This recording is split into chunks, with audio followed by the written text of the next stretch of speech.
It appears to have a do-nothing action, no action. A little slider worm, you know.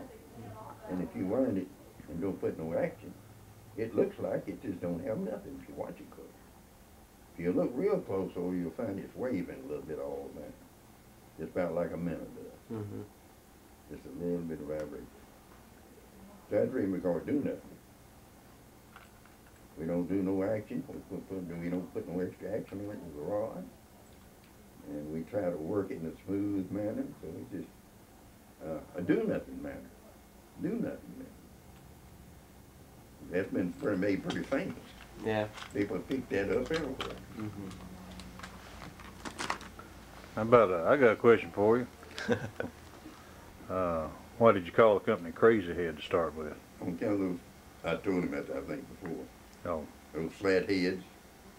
Yeah. When I first fished them, and you turn it loose, so pull it and drop it, and when you drop it, it's crazy, just act crazy going down to the bottom. Like taking a little flat bottle top off a can, throw it in the water, you ever seen it? Right. That's the way it acted crazy. Right. And I swear, I said, you're crazy acting. You're a crazy head. That's where it comes from. Yeah. So, that flatter that head was and everything, the crazier it acted. So I just called it, I said, you're a crazy head. And we just called it that for several years.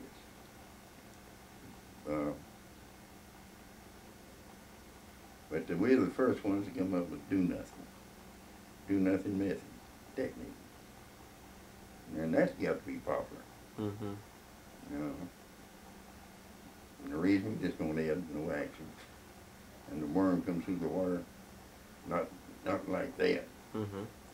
You don't ever see minnows go through the water like that. That's something chasing them. Right. And we just swim it along real slow and easy.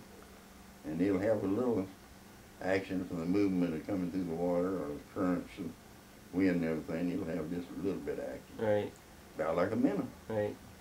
And so we're just trying to make it act natural. Nothing phony about it. I mean, it's phony, all right. We're trying to make it act natural, not phony. And lots of bouncing up and down. Minnows don't do that unless they're being chased. But like I say, just go over and feel free to use any part you want to. Okay. All you want to. Okay.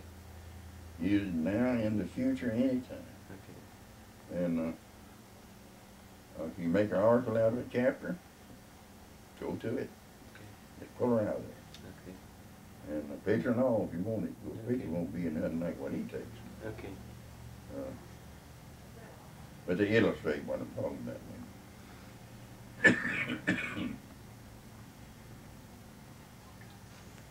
The biggest is 10 1/4. 10 1/4. That's right. Yeah. For largemouth. And largemouth. 7 4. 7 1/4 pound.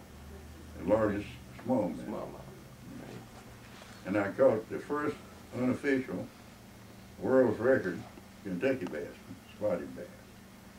This was 1966. Caught him in Smith Lake, and he weighed 7 pounds, 3 ounces, I believe. And The Yuko? Now, see, they wasn't ever, they wasn't supposed to grow that big. You know, normally they're not a big fish. They don't much get over 2 or 3 pounds. And so when he's this big, when people just couldn't believe it, he was a monster, over 7 pounds. But he had the markings and had everything that the spotted Kentucky bass has. So they wouldn't recognize it. If it was 7 pounds and 3 or 4 ounces, whatever it was the biggest ever been caught. But they wouldn't recognize it because they figured it was a half-breed, or you know what I mean, a hybrid.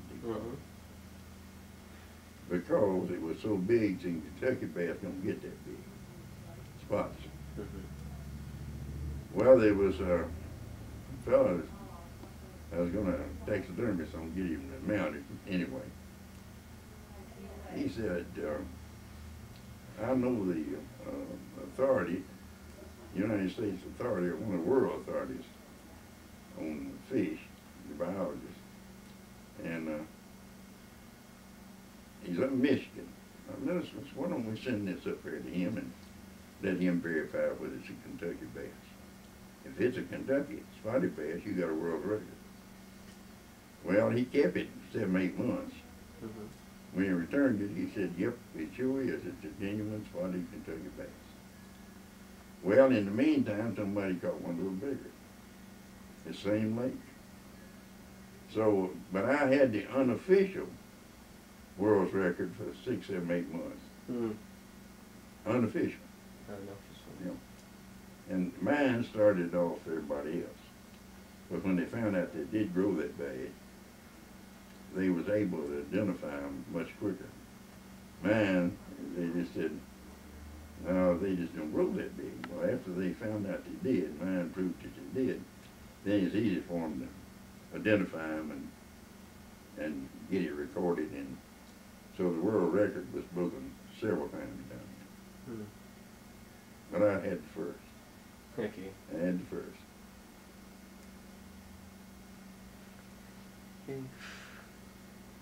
So what? How many bass? Well, see, we used to go Lake Okeechobee and we'd catch, the time we was camping down there, we'd catch 1,000 normally every time we went. Not every day, I'm talking about a number of days, we counted almost 1,000. 37 years of that. Yeah. Old Mexico, 100 a day almost. West Point Lake, 75 to 100 a day. And some of them lakes like they had up fast.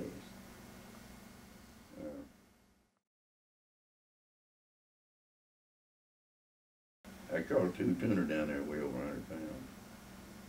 And I had a deep sea, semi-deep sea rod and reel.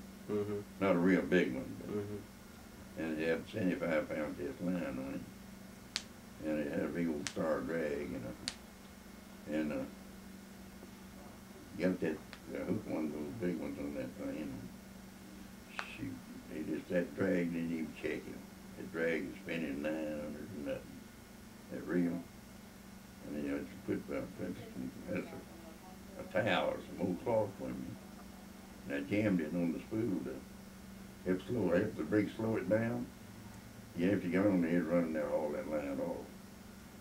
And that line got to smoke, that drag just got to smoke from that line. Man, when it broke, I was prepared. I had a backhook. I had me a rope, about 100, 200 feet of rope, about as big around your finger. And a great big old hook that they made for me down at the metal shop. And I used for lure, I used white and red rags. Cut them up in strips. Plastic. They wrapped around this hook, it's like a skirt on it. And then you pig and jigs or spinnerbait. And I got into one with that rope, that great big jig, and I tied the other end of the center of the boat. It was 60-foot boat launch. But I said, it's going to take both of us to pull one of these things in. And I got a hold one I couldn't handle him. I just wasn't strong enough to pull him in.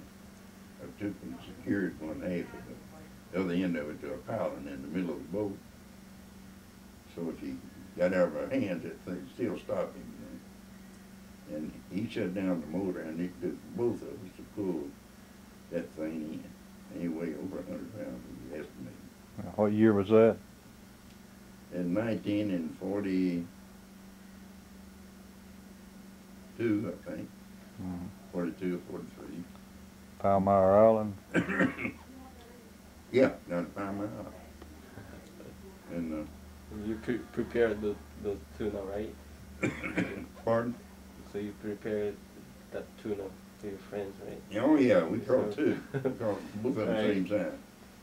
And I took them back to the base, and they cleaned them, and they had that fish fry to feed everybody on the base. We had several hundred men. And we had, well, that thing's bigger than me, you know, it's tremendous. How's your cooking? The cooks worried about that.